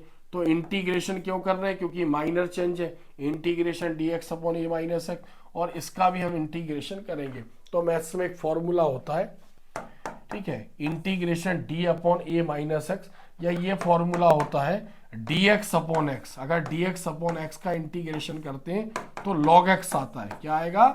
log x। लेकिन हमारा यहाँ पर x क्या है? a माइनस एक्स है, तो हम क्या बोलेंगे? इंटीग्रेशन dx अपॉन ए माइनस एक्स, तो डायरेक्ट हम क्या बोलेंगे यहाँ पर? माइनस log x आएगा। क्यों? क्योंकि जो x है वो a माइनस एक्स है, तो इसका डिफरेंशियल होगा differential of a minus X, तो a का क्या हो जाएगा? 0 और x का आ जाएगा -1। तो ऐसे हम उसको क्या लिखेंगे? माइनस log x उसकी वैल्यू होती है। इंटीग्रेशन किया, इसके बाद क्या होगा? d चला जाएगा और क्या बचेगा उसको हम देखते हैं। उस फॉर्मूले को आप ध्यान रखना। तो इधर देखो आप, इंटीग्रेशन इसका क्या किया था हमने? इंटीग्रेशन किया था, तो ऊपर यानी dx अपॉन ए माइनस एक्स का तो क्या हो गया? माइनस log x हो गया, तो इसकी जगह हमने माइनस log, और हमारा जो x है वो a माइनस एक्स है, तो minus log a minus x, इसमें d चला गया, इसकी जगह क्या आ गया? c। अब c को हटाना है, तो क्या बोल रहे हैं हम? c क्या है? इंटीग्रेटिंग कांस्टेंट, c को हटाना है। तो इन द बिगिनिंग ऑफ रिएक्शन, जब रिएक्शन स्टार्ट नहीं हुई तो t इक्वल्स टू क्या होगा? 0, और x इक्वल्स टू क्या होगा? 0। अब x की जगह 0 और t की जगह हम 0 रख देंगे, तो जब इधर देखो x की जगह 0 आ जाएगा और t की जगह 0 आ जाएगा, यानी log a माइनस 0 और k इंटू 0, तो एक नया यानी minus log a equals to क्या हो जाएगा? c हो जाएगा। इसको मानेंगे इक्वेशन 4। अब हमें c को हटाना है, तो c की वैल्यू हमारे पास है माइनस log a, यानी इसकी जगह हम माइनस log a रख देंगे। तो नई इक्वेशन क्या बनेगी? इधर देखो, नई इक्वेशन बनेगी minus log a minus x equals to k into t minus log a, ये नई इक्वेशन यहां पर फॉर्म होगी जिसको हम देख रहे हैं, यहां पर देख सकते हैं आप।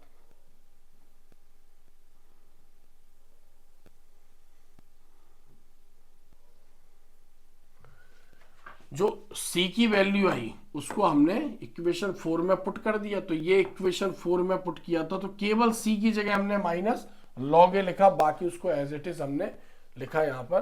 तो अब यहां पर देखते हैं, यानी kt, ठीक है, kt को हमने वहीं रहने दिया और माइनस log a को उठा के हम इक्वल के साइन के इधर ले आए, उसका साइन चेंज हो गया, log a माइनस, ये तो माइनस में ही है, तो minus log a minus x। अब मैथ्स में फॉर्मूला होता है कि log x minus log y है, तो log x y यानी log x अपॉन y हो जाएगा। तो ये इसको हमने माना log, इसको माना x, ये log और इसको माना हमने y, तो x अपॉन y, तो x और y, तो क्या लिखेंगे k into T log x upon y, यानी a upon a minus x, a upon a minus x। t को हम यहां पर ले गए, t को यहां पर शिफ्ट कर दिया, तो क्या हो जाएगा k equals to 1 upon t और log a upon a minus x पहले से था। अब जो यहां पर log है ये नेचुरल log है, नेचुरल log, इसका बेस b है, बेस क्या है इसका b है, तो इसका जो वैल्यू होती है 2.303 और log 10 ये इसकी वैल्यू होती है। तो log e, इसका बेस e है, उसकी जगह हम उसको रख देंगे 2.303, ये पूरा रख दिया हमने 2.303 log 10, t पहले से था a upon a minus X. तो ये जो इसका फाइनल फॉर्मूला आया इसको बोलेंगे हम integrated rate equation for first order reaction. यहां पर तो a क्या है, इनिशियल कंसंट्रेशन पहले से जान रहे हैं, a माइनस एक्स क्या है, यानी concentration of reactant after t time, और इस पूरे को क्या बोलेंगे, this equation is known as integrated rate equation for first order reaction. यहां तक हमें इसको लिखना पड़ेगा। नेक्स्ट हम क्वेश्चन देखते हैं, what is half life period of reaction, what is half life period of reaction, derive the equation for determining the half life period of a first order reaction, ये क्वेश्चन है। या फिर ऐसे पूछेंगे, what do you mean by half life period, prove that half life period, half life period मतलब t half life period of a first order reaction does not depend on the initial concentration, ठीक है, इसके हमें proof करना है। तो अब देखो ये किस तरीके से पूछेगा, हाफ लाइफ पीरियड पूछेगा, या half life period of a reaction पूछेगा, या half life period of a first order reaction पूछेगा। इन तीनों में से कुछ भी नाम यूज किया क्वेश्चन में, हमें इसी को लिखना है। ये भी पूरी एक डेरिवेशन है। तो चूंकि हम हाफ लाइफ पीरियड की डेफिनेशन पहले ही पढ़ चुके थे ऊपर, एज इट इज उसकी जैसी डेफिनेशन है। तो the time in which concentration of the reactant becomes half, वो टाइम जिसमें रिएक्टेंट का कंसंट्रेशन आधा हो जाएगा, उस समय को उसके इनिशियल कंसंट्रेशन का, और the time in which reaction becomes half complete, कोई भी रिएक्शन आधी कंप्लीट हो गई है उसको बोलेंगे हम हाफ लाइफ पीरियड। फिर it is represented by T half, और चूंकि ये टाइम बता रहा है इसलिए टाइम की जो यूनिट होगी वो इसकी यूनिट होगी। फिर अब इसका डेरिवेशन हमें बताना है, तो let us the following reaction occurs, कोई रिएक्शन हो रही है जिसमें ए रिएक्टेंट है और प्रोडक्ट में कन्वर्ट हो रहा है। अब if the initial concentration of the reactant, initial concentration को हम ए मान रहे हैं, और हम क्या बोल रहे हैं, after T time, after T time अगर उसका कंसंट्रेशन कितना हो गया, ए minus X mole per litre, हम पहले से पढ़ते आ रहे हैं। अब इस पर हम लगाएंगे integrated rate equation for first order reaction. First order reaction से जो हमने इंटीग्रेटेड रेट इक्वेशन निकाला है उसको यहां पर हम लगाएंगे। तो देखते हैं, ये हमने वहां से इसको प्रूफ किया था, ये वाला जो फॉर्मूला था ये प्रूफ किया था।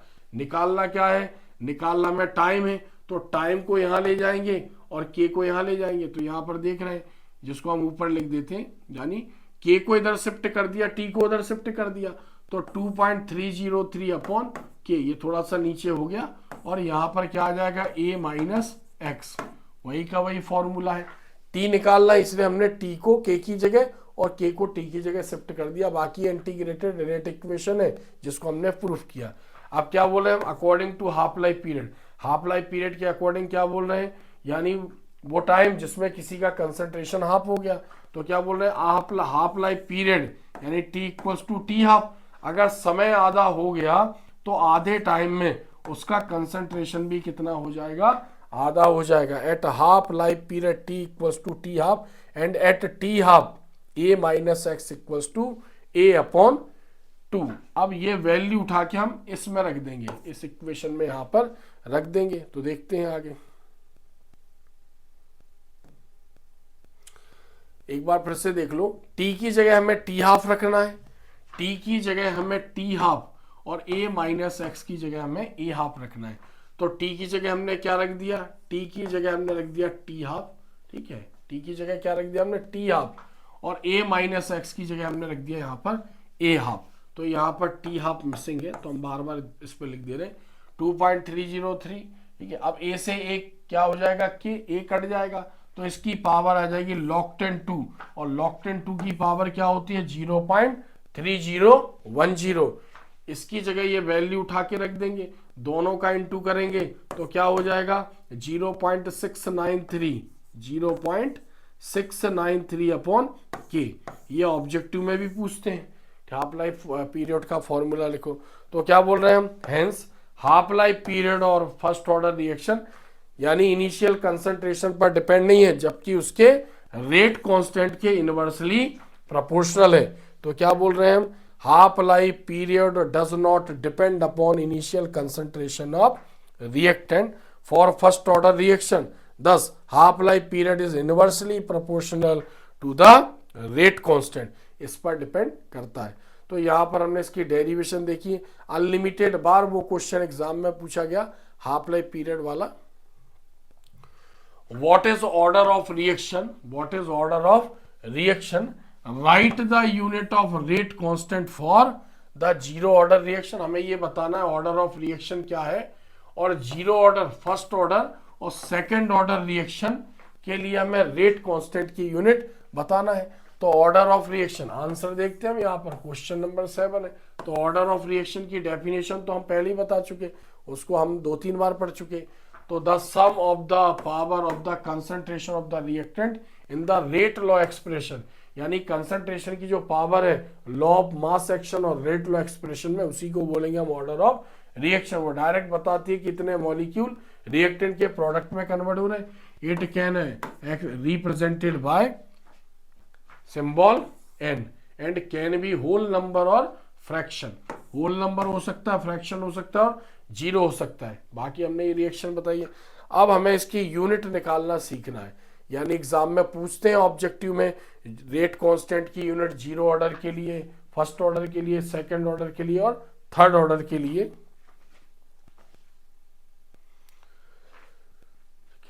चूंकि मैं आपको बता देता हूं यहां पर कैसे निकलेगी।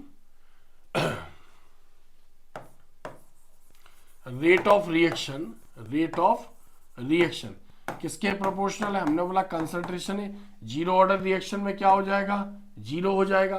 तो रेट ऑफ रिएक्शन यहां पर हम क्या लिखेंगे, rate of reaction, rate of reaction proportional का साइन हटाएंगे तो क्या आ जाएगा, के को ही क्या बोल रहे हैं हम, के को बोल रहे हैं रेट कांस्टेंट।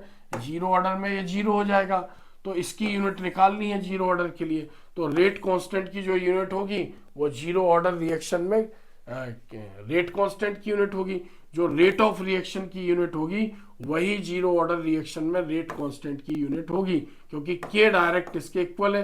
तो इसकी यूनिट क्या होती है, मोल लीटर इनवर्स सेकंड इनवर्स। तो यही जीरो ऑर्डर की रिएक्शन होगी। अब आगे हम देखते हैं rate constant for first order reaction. अब फर्स्ट ऑर्डर रिएक्शन में क्या हो जाएगा, इधर देखो, rate of reaction, rate of reaction, rate of reaction किसके इक्वल हो जाएगा यहाँ पर, के और कंसंट्रेशन ए। अब चूंकि ए पे पावर नहीं लगी तो हम इसको ऐसा मान सकते हैं वो फर्स्ट ऑर्डर की रिएक्शन है। हमें इसकी यूनिट निकालनी है तो क्या हो जाएगा, K equals to rate of reaction, इधर क्या आ जाएगा, rate of reaction, rate of reaction, और नीचे क्या आ जाएगा, ये कंसंट्रेशन आ जाएगा। अब इधर देखो, इसकी यूनिट क्या होगी, मोल लीटर इनवर्स सेकंड इनवर्स, और इसकी यूनिट क्या होगी, बड़े ब्रैकेट की मोल लीटर इनवर्स यानी मोल पर लीटर, मोल लीटर इनवर्स। इसको इससे काट देंगे तो यूनिट क्या आ जाएगी, सेकंड इनवर्स। ऐसे यहां पर क्या करेंगे, rate constant for second order reaction में, यानी क्या करेंगे, K equals to rate of reaction और कंसंट्रेशन की पावर 2 लगा देंगे, यानी मोल लीटर इनवर्स की पावर 2 लगा देंगे तो उसकी यूनिट निकल जाएगी। और थर्ड ऑर्डर रिएक्शन में क्या होगा, यहां पर जो K equals to rate of reaction upon concentration की पावर 3 लग जाएगी। रेट ऑफ रिएक्शन में mole litre inverse second inverse और कंसंट्रेशन की पावर में 3, यानी नीचे मोल लीटर इनवर्स की पावर 3, उसको कैलकुलेट करेंगे, इसकी यूनिट निकालने की कोशिश कीजिएगा। यहां पर एक और क्वेश्चन हम देखते हैं, give one example of each zero order reaction first order reaction. ये क्वेश्चन भी एग्जाम में पूछते हैं कि जीरो ऑर्डर रिएक्शन का एक एग्जांपल लिखो, फर्स्ट ऑर्डर रिएक्शन का और सेकंड ऑर्डर का रिएक्शन का एग्जांपल लिखो। तो अभी मैंने जनरली यहां पर एक एग्जांपल लिख दिया है। एक और यहां पर क्वेश्चन है pseudo order reaction, pseudo order reaction, इसको भी एग्जाम में पूछा गया, लास्ट क्वेश्चन था।